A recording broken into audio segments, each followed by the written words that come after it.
a multi-level building. So the, Oh, the okay, got it. multi-level theme. Yeah. I like to think about multi-level cakes, but I will now add the buildings.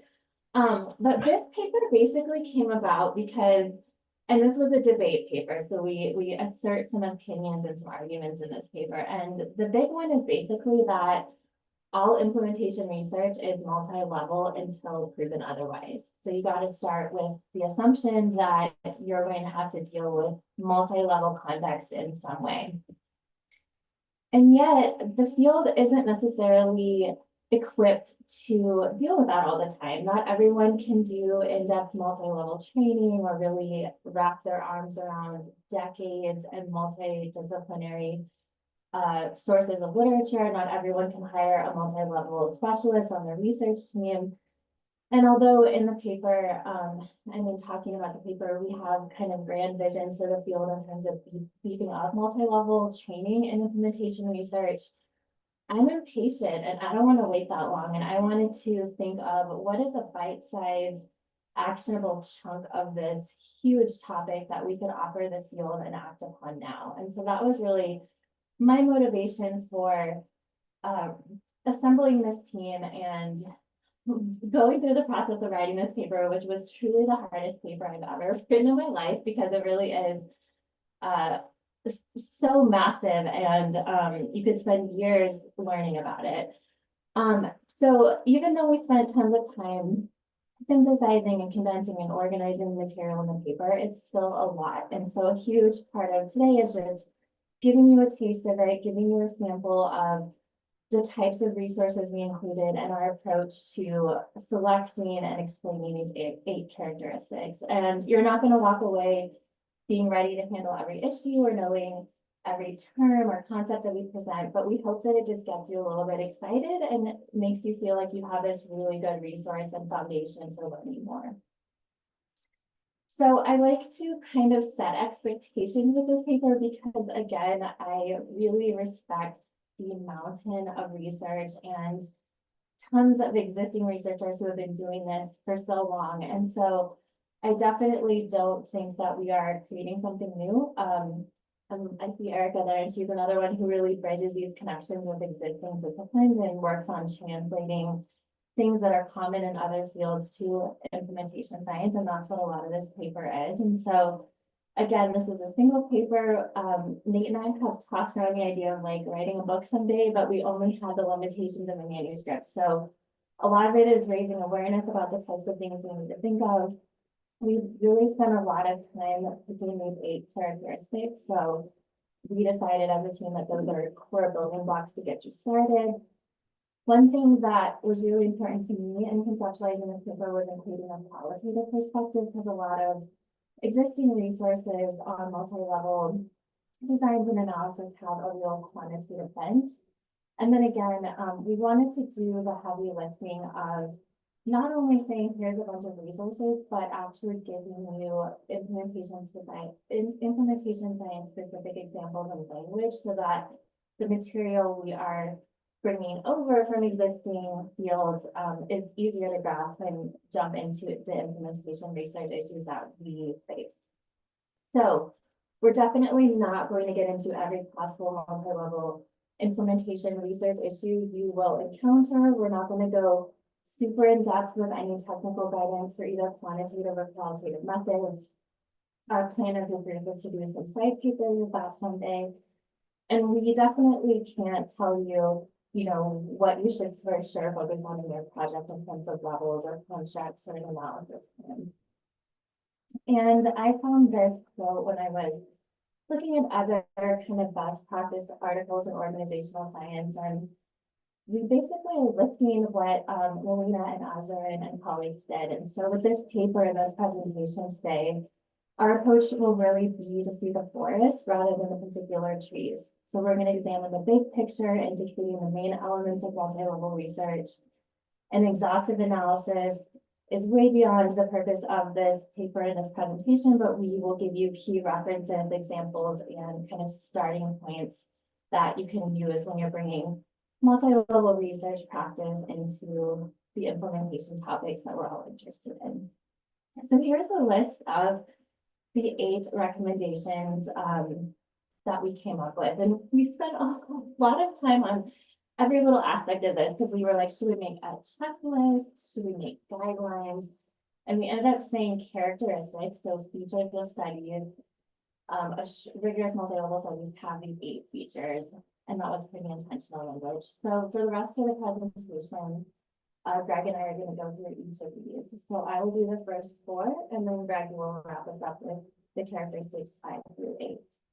And this was the full team that put this paper and did all the thinking and helped me pick which ones we should focus on and how should we explain them to implementation science audience, and what kind of practice examples from actually doing implementation research ourselves, multi-level implementation research, can we integrate into not only the actual content of the paper, but how we explain it to people. So this is our team, and shout out to Nate. He is my co-first author on this, and we were a lot of psychological support for each other as we almost gave up on this paper multiple times. But I just want to highlight that this is 7 brain on this paper, and again, it's such a huge topic that I think each of us have our own pages. So I love presenting this with someone else, and again, excited to do it with Greg. So in the paper, we tried to make it as easy to get through as possible. So for each characteristic, you'll have a brief rationale and you'll have some concrete action steps. Along with each characteristic, we put together an additional file, and this is where the bold and like the practical language and tips are. And so I really, whenever I mention this paper to someone, I often ignore additional files, but this is one that I think the additional files are as important, if not more important, than the actual text. And so we spent a lot of time thinking about, we don't want to just say here's 5 resources or articles, but how can we make this usable? So we have some checklists, examples that are really specific to implementation research, some practical considerations, which again came about from this authorship team's experience. And then Nate and I put together a glossary of terms because, again, I think a barrier to really digging into the multi-level literature is there's some language and terms that are commonplace there that sound really jargony and kind of abstract. So we did that. We made a summary table with our characteristics and kind of broke down the action steps for each so that you can use that either when you're planning a project or when you're evaluating a grant or a manuscript. And then one of my favorite things about this paper is, I think a hard thing about these kind of recommendation papers is like putting all the pieces together in a single project. And so this is where we really built upon the Aspire trial led by Renard and Nate. And so we have additional file 9 that applies all the 8 characteristics in this actual implementation trial that's going on right now. So you can see all of them in one place. So our first characteristic is and again, the STEM for this is rigorous multi-level implementation research, in that we map and operationalize the specific multi-level context for defined populations and settings. Okay, so what does this mean in plain language? What we're asking you to do here is comprehensively think about what layers of context are important for your implementation research question and what they look like in your study. So I was just working on a grant with an emergency room doc at WashU, and she done all this work understanding individual behavior around de-implementing low-value practices. And she's like, I know there's stuff going on in the context, but I don't really know how to organize it or how to think about it. And through a series of conversations, we decided that these 3 levels that are important in her study are that individual level, the unit level, which in her case is the emergency department and the ICU, and then the 3rd level is the hospital level. So there's nesting there, which we'll get into a little bit later. But this is what we're talking about, is just really practically breaking down your context into these levels so that you can then do the rest of our steps. So it's really important to do this because, again, rather than blurring context or environment altogether, doing this actually helps you prevent blind spots in your analysis and your interpretation of results, and sets you up to collect data that will really give you a more full picture of what's going on. And so this is kind of what we do in the paper, like here's this like broad kind of meaty thing to do, but where do you start? So with this characteristic one, we suggest that you visually map out the contextual levels you're thinking about. I love doing that just on a piece of paper or like in some kind of table. So I'm working with partners in New York right now. And I made this table when I was starting to think, okay, what levels of the context are important? And I used, first, I work with Greg, I have to use the EPIS framework. So I use that to organize this a little bit. And as I was doing so, I isolated these levels that were important to this particular project. So in the inner setting context, we have individual clinicians and agency leaders. And those are both nested within the agency level. And then there are all of these agencies throughout the state that are nested within New York. So the bottom, I have individual clinicians and leaders. Second level is agency level, and then all of that is kind of encompassed within New York State. So it doesn't have to be this detailed, and again, you can literally just draw some horizontal lines on the paper and start labeling them, but really breaking down what levels are you going to kind of wrap your arms around in your particular project sets you up to do everything else that we're doing, and spending the time with that emergency room doc. Spending the time really thinking like, do we need to include the hospital level? Why? Kind of what are the different things going on at the level, and kind of justifying and proving their worth, I think is worth doing too, because every level that you add adds a lot of complexity and work. So you do want to be parsimonious about that.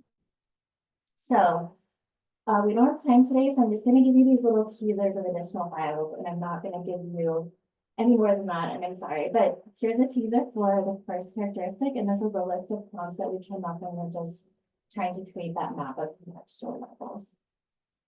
So after you've mapped your levels, you're then going to define and state the level of each construct. So in plain language, figure out what your levels are, which you just did. Then you're going to figure out what constructs you want to consider, and then which levels each construct is in. This is important because it provides the basis for the accurate construction of measures, the treatment of analytic variables, and the appropriate interpretation of results, which Greg will be getting into. So again, where do you start it? Where do you start with this kind of conceptual thing we're asking you to do? So first, define the construct, identify the level, and then provide an explanation or mini theory for the level. And with this number 3, especially when I'm working with people who are not researchers, I just say, tell me what you're seeing. Just say it in plain language, and then I can do the like theoretical translation later. So I'll show you what I mean here with organizational culture. So our first recommendation is define it. So a common source for defining organizational culture is Outshine. This is his often cited definition. I won't read through it, but it's there. The next step that we suggest that you do in a project is saying, okay, where is the organizational level construct in my particular study? And so for this example, I'm saying organizational culture is at the hospital level. And then this is what I mean by providing a mini explanation or a theory that clarifies why you think organizational culture is a characteristic of the hospital. So in plain language, again, drawing upon that existing definition from Shine, medical providers work together. They observe each other, they learn from each other, they see how people react to their own behavior and the behavior of each other. They notice what policies, goals, and organizational processes are formalized and enforced.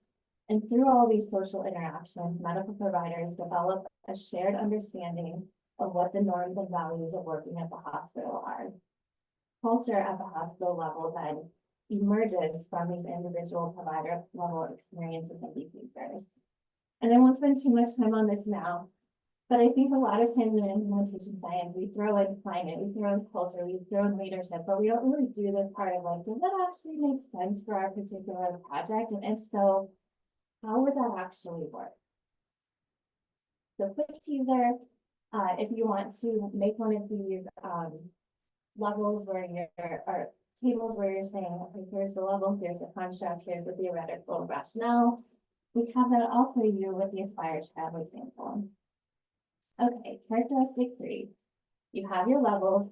You have the constructs and good reasons for why they're in each level. And this is my favorite part. It's really getting into what are these relationships across the levels? How are the levels influencing each other? So in plain language, we are asking in this characteristic that you identify and describe top-down and bottom-up processes that explain how the levels in your study are connected to and influence each other. So in our paper, we have this visual, because top-down and bottom-up is one of those examples of language that is familiar in multi-level, but can sound weird if you're not familiar with it. So what we mean by top-down processes is where it is exemplified here. So we have the organizational level.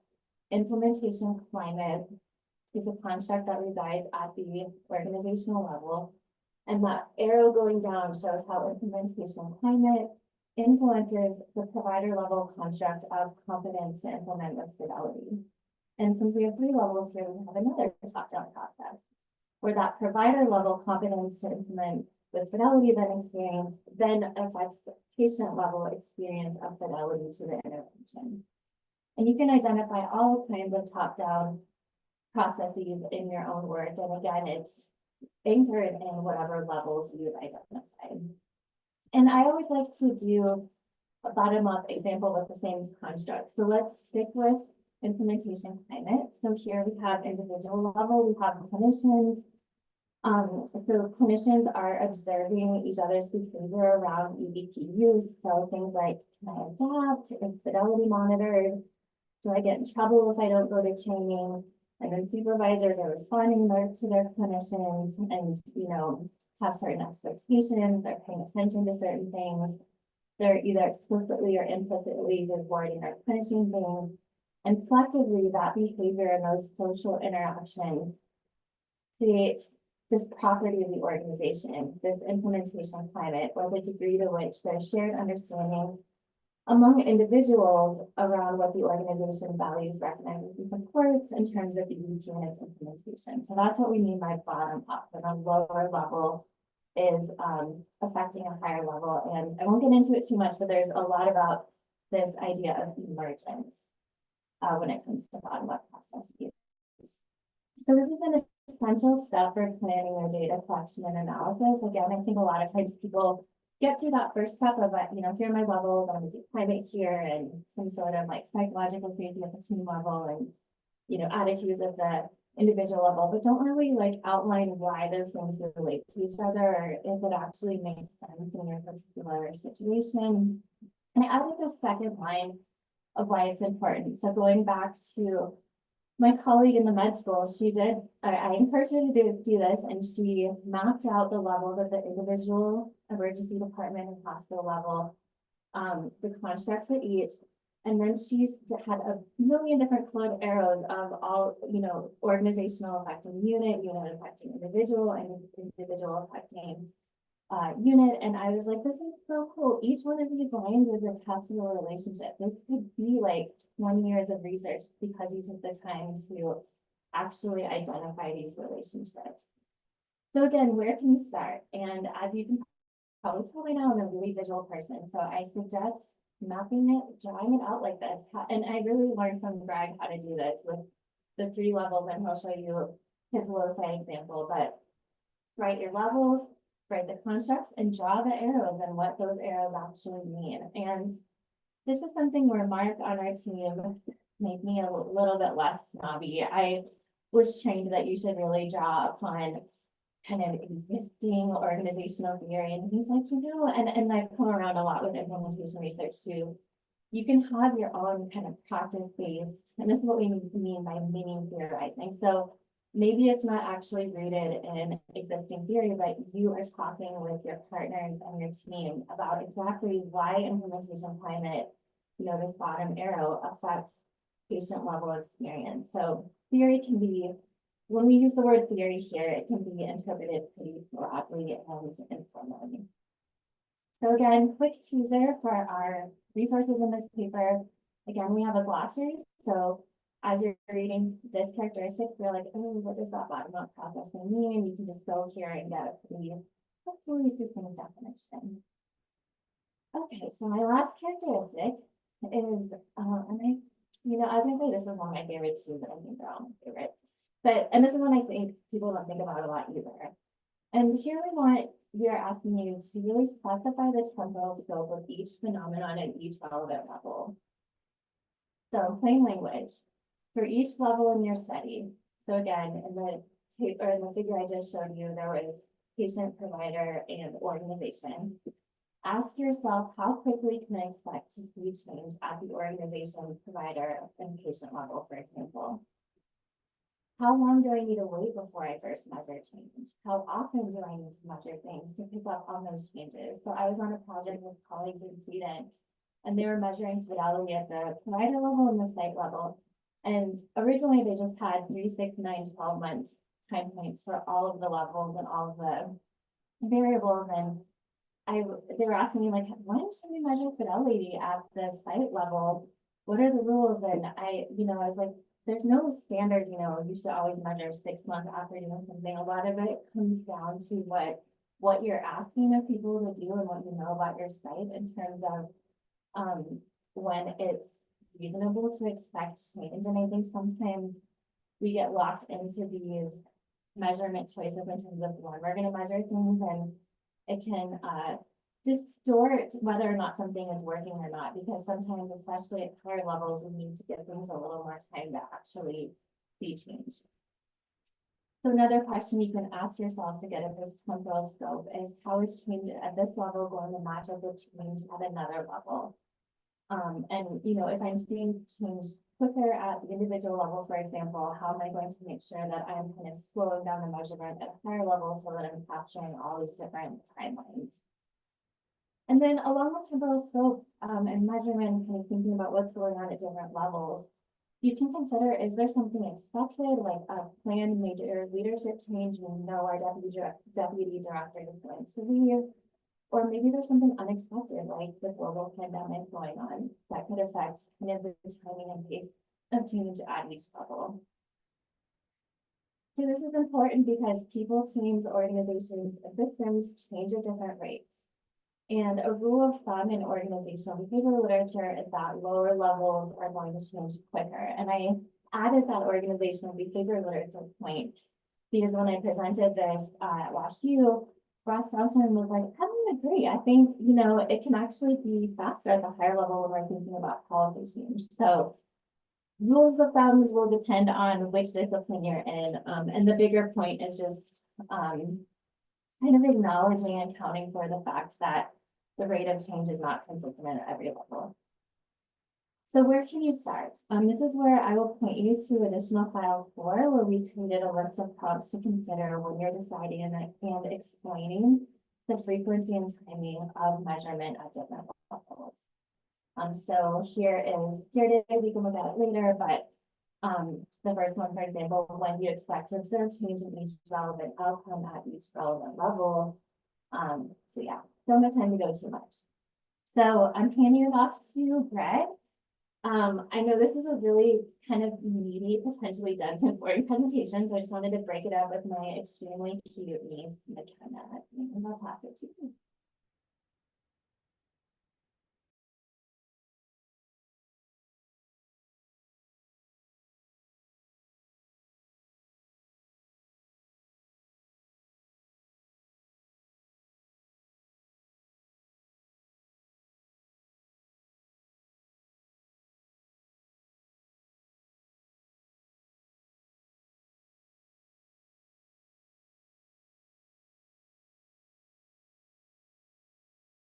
Yeah, I can't compete with the cuteness, that's for sure.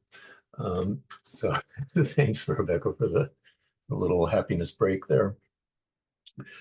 So yeah, so moving forward, characteristic number 5, and I've seen some questions and comments in the chat, and I'll say we'll have time to talk about some of those. So number 5 is to align measurement choices and construction of analytic variables with the levels of theories selected and your hypotheses, if applicable. So this is really, formative in terms of, how you're conceptualizing things from the get-go. And so what do we mean we just want to be sure that the measures that we're using and the way they're collected and adapted are consistent with the levels and theories of interest. So, the measurement has to align with the level of theory. And this is really important because often, like, people will just use measures off the shelf without thinking about, for example, the referent. So how the questions are asked impact how respondents and participants respond, and the validity of those responses for making inferences at the level that you're interested in. So it's really hard to disentangle these measurement issues from findings after the fact. So, you can start for each construct, review those items and questions and thinking about the referent. So, for example, if you want to know about leadership at a clinic level, but you ask about leadership in the organization in general, you may not get the information that you want. You may be getting information about a broader, higher level context within an organization rather than the clinic unit that you're interested in. And you want to be sure that participants can report on the construct. So I've seen measures where someone's asking a clinician about leadership at the system level, and they may have no exposure to the person that they're being asked about. So you just want to be sure that those participants can report on their leader if it's leadership. And then also you want to be sure that you can aggregate the individual level data to the unit level when appropriate, and that you have good evidence for that. So, as you think about these types of unit level constructs, I mean, there's three that we called out in the paper: these global constructs, shared constructs, which we're going to focus on, but also this idea of configural constructs, which is like another level that takes into account more of the complexity in a setting. So the global constructs, these are ones that originate at unit level, and they represent objective, easily observable characteristics of the unit. So in these, you don't have to rely on individuals' perceptions, experiences, or attitudes or behaviors to measure those constructs. They're a property of the unit as a whole, and again, they're more objective. And there isn't really within unit variation. So if you ask multiple people within a unit about a global construct, you should get the same answer. Now, I will give a caveat that sometimes there is variability in how things are provided. So here's just some examples: number of employees, number of clients served in a program, number of subunits in an organization, annual revenue. And we have had instances where we got this information from a higher level in an organization. When you drill down to subunits, there may be some variability, but you should be able to get at those objective answers. They don't depend on people's perceptions and attitudes. Whereas shared constructs are more those perceptions at the individual level and are shared across the unit. So you do rely on individuals' perceptions, experience, attitudes, behaviors to the measure, or what's and how their perceptions are shared or not. And the shared constructs describe characteristics that are common to or shared by the members of a unit. So in that case, you have to take into account the degree to which those individuals giving you data actually agree with each other. So there may be an assumption if you're assessing, implementation climate, for example. Is there variability in the answers you're getting? The perception of climate should be shared, but there may be differences in that. So, culture, climate, organizational citizenship, psychological safety climate, those things are examples of shared constructs. So, when you look at things like implementation climate, there are kind of a number of different dimensions in the implementation climate scale that we developed. Brian Weiner and Sarah Jacobs and colleagues developed another implementation climate measure But bottom line is that, the idea is that these are shared constructs, but the level of or the amount of sharedness can vary. So if we look at individual scores, in a group that work together in a unit, what do we notice? Are the scores hanging together? So here, if we're using a 1 to 4 scale, you can see here that perceptions are generally positive, and similar across. So there's a lack of variation. So the inference is that there's a shared experience going on in this group. And as we'll talk about, this is important not just for understanding the phenomena, but for how you measure it and whether you aggregate or are justified in aggregating to the unit level. So in general, this is a picture of people experience a positive implementation climate, average 3.7 across this group. So what do we notice in this group? Same measure, similarity across the measures, but lower scores. So yes, they hang together. They're on the negative end. And again, because of the lack of very significant variation, we can infer that there's shared experience. So generally, these individuals are experiencing a more negative implementation climate or lack of a positive implementation climate, average 1.3.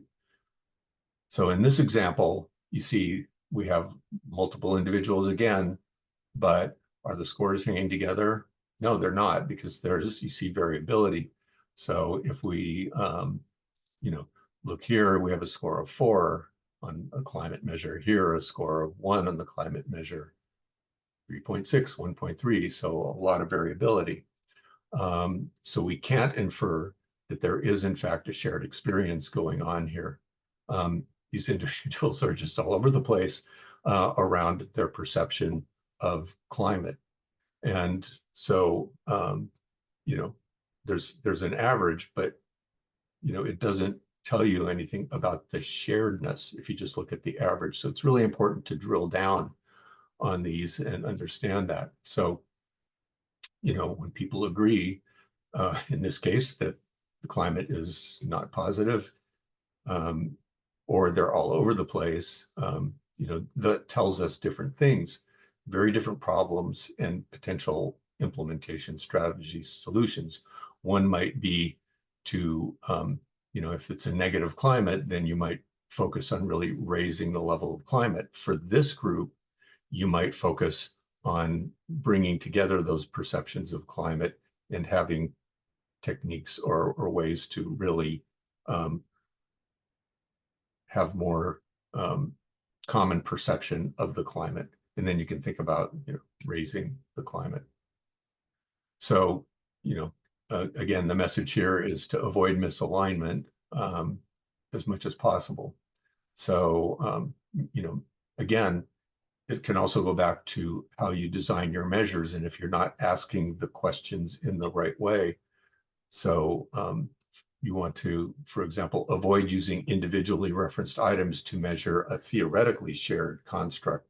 So, rather than I am expected to do this, it's clinicians or I and my coworkers are expected to do this in the organization. So those reference become really important, not just conceptually, but for the measurement as well as you go forward. So it's important not to treat these shared constructs like global constructs as you go forward. So the question is whether the individuals can even speak to a shared property of an organization team. Do they work together? Are they actually around each other or communicating? Because I've seen teams that are remote teams that actually have high commonality in their shared perceptions, and some that work together in the same building, they may not necessarily have those same shared perceptions. So it's really important for us to sort of eke out and understand those different issues, and think about whether there are other ways of grouping people that are more meaningful in a given setting.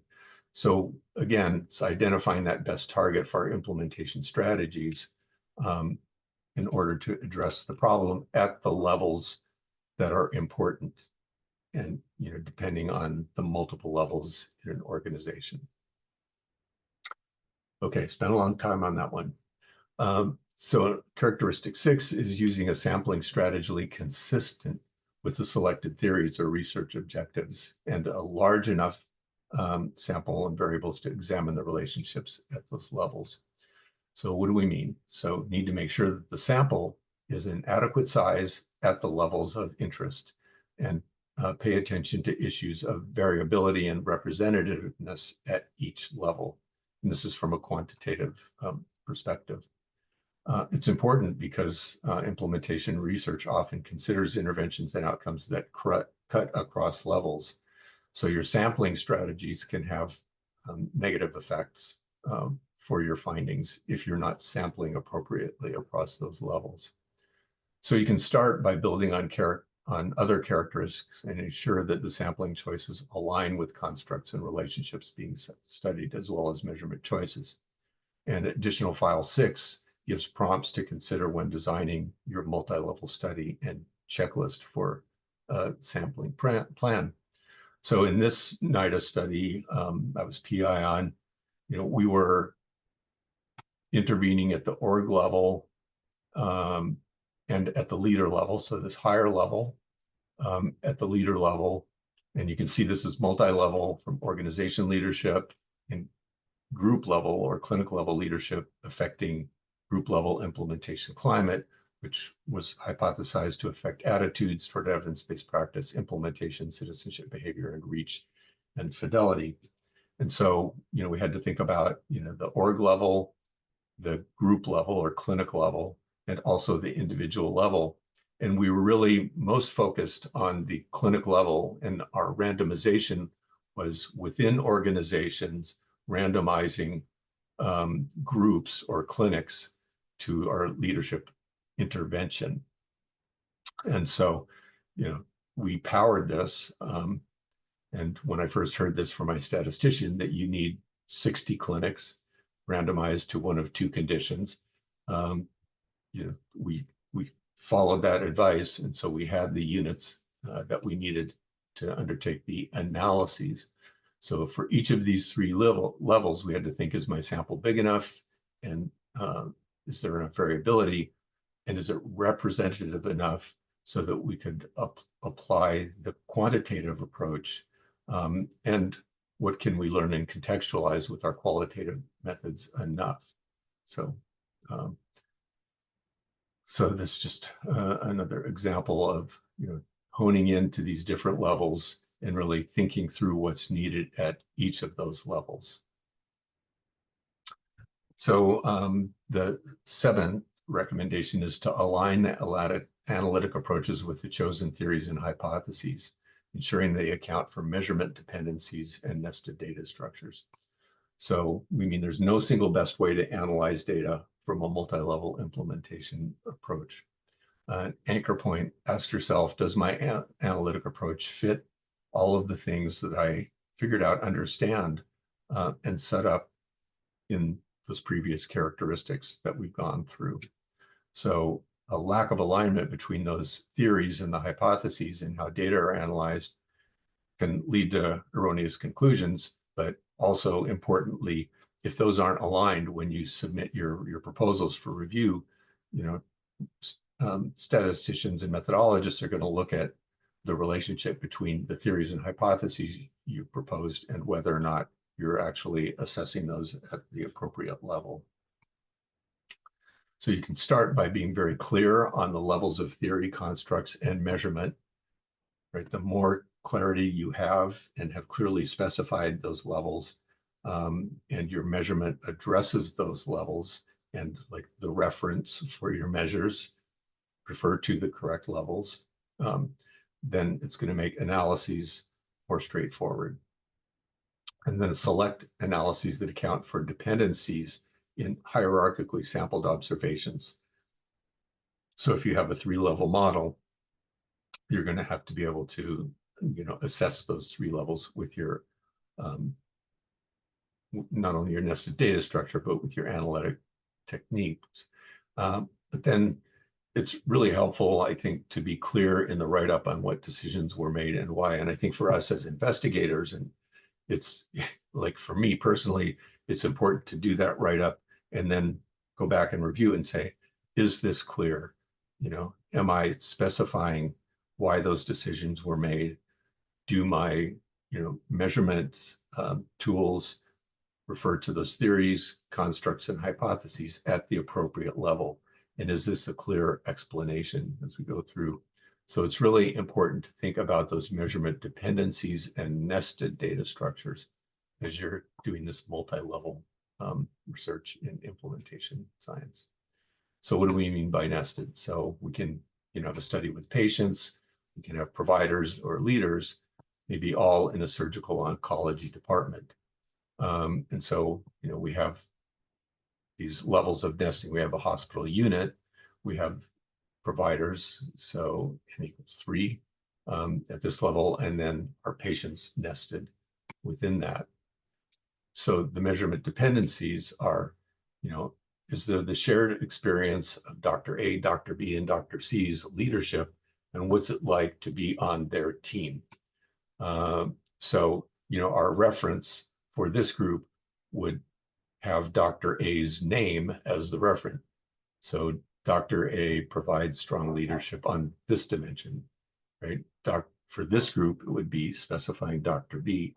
And, sometimes I've gotten pushback when we recommend this, how do you do this in a survey? But you can pipe in these responses based on, understanding the organizational structures from org charts and team rosters and things like that, so that you're, putting in the relevant referent in your measures, so you can really understand and minimize misspecification of these dependencies.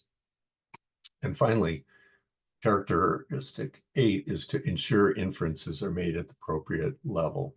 And so in plain language, we want to reach conclusions about our findings and address their implications for practice. And so we need to make sure implications reflect what we actually found. And so we want to infer effects at the correct level. If we do this at the wrong level, we can limit or misdirect the advancement of implementation science.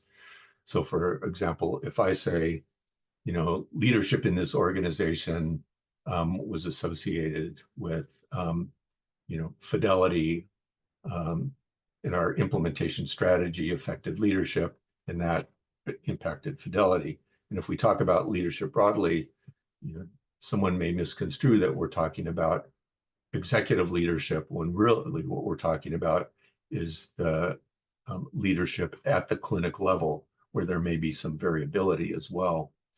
So if we're going to, advance implementation science, create policies, we want those things to be at the correct level. So, we want to be as efficient as possible, and the specification becomes extremely important. So you can start by following the suggestions from the first 7 characteristics and really think through these issues. But then also in writing up your results, be very kind of specific about all of those issues, how your work is construed, at what levels it's construed, and then what our findings mean and how to interpret them given those levels, because often there's not enough of that done in the field. So, we just wanted to mention a couple of different fallacies related to this, the atomistic fallacy, that you have, really promising individual level data, and you think you can apply it to the team or org or some later other level,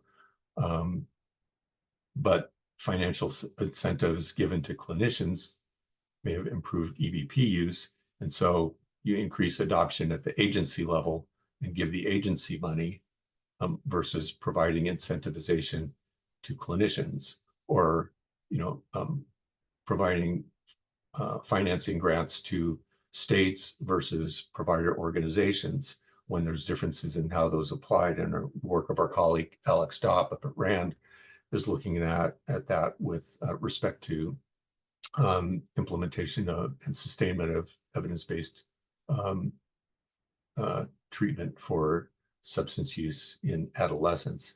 And he's got some really interesting findings that dichotomize that, really look at the difference between these different financing structures. The ecological fallacy is that you have a cool and promising team org or some higher level data and think you can apply it to individuals. Again, an organization high in readiness, for example, having the resources and infrastructure in place to implement, that it may be related to feasibility at the org level. But individual clinicians indicate high individual level readiness. This must mean that EBP implementation is totally feasible for them too.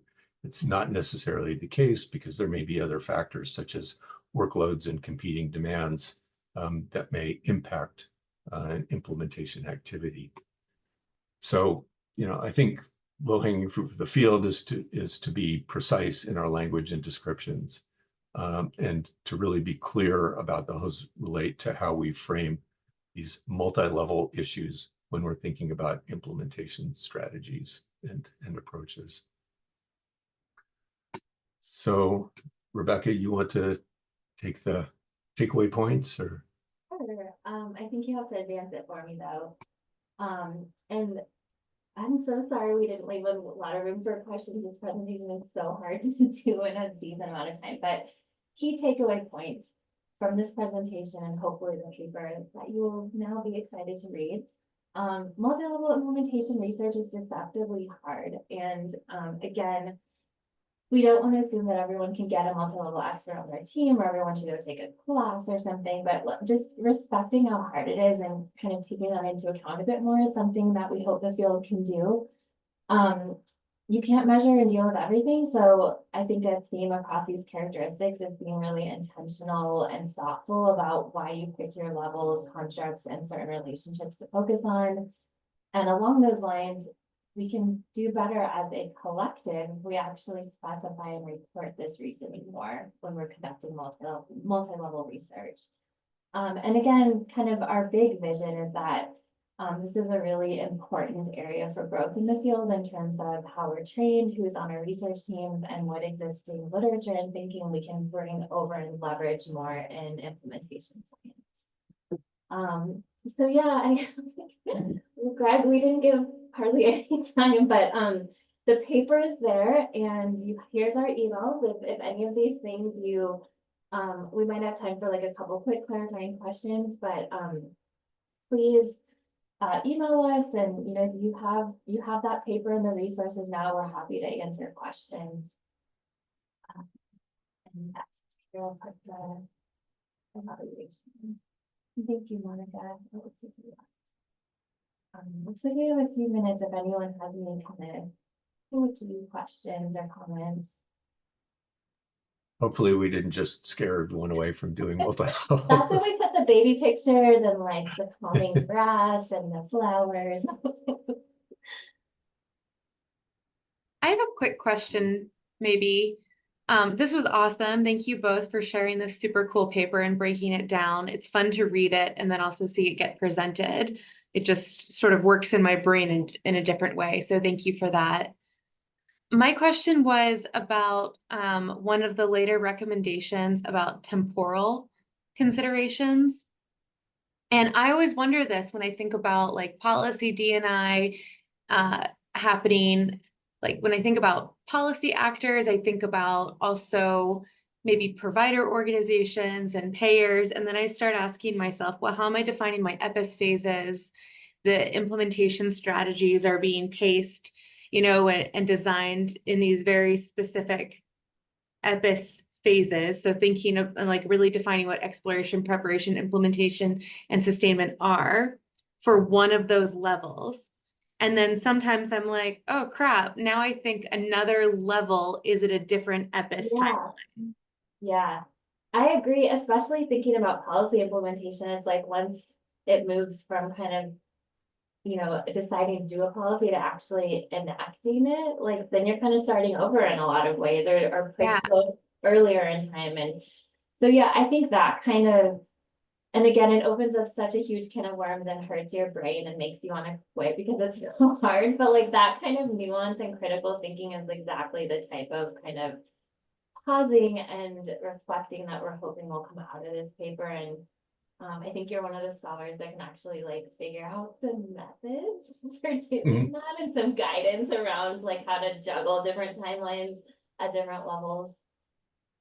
Yeah, I know in our experience, we've, it's almost like we are on different EPIS phases depending on what level you're in, but also, the emergent things that change. So for example, there's an election, the government changes, the, health authority people change, and how do we capture those changes? So sometimes, we'll jump in with additional measurement and assessment at different time points to try to capture those things. And yeah, and I think that's a challenge in some of the multi-level research as well, is how do we handle those changes that are inevitably going to happen in a prospective study? And we're happy to consult on those things through the DISC. We have a consultation service at the DISC, so we can pull in Rebecca to help I consult was on just gonna those say, things. Greg can fix all your problems and tell you what to do. Yeah. Any other questions or thoughts? And again, it's a lot, so feel free to email Yeah. us if something comes up later. We're happy to keep discussing. Yeah, thanks everyone. Do you want to close this out, Kira?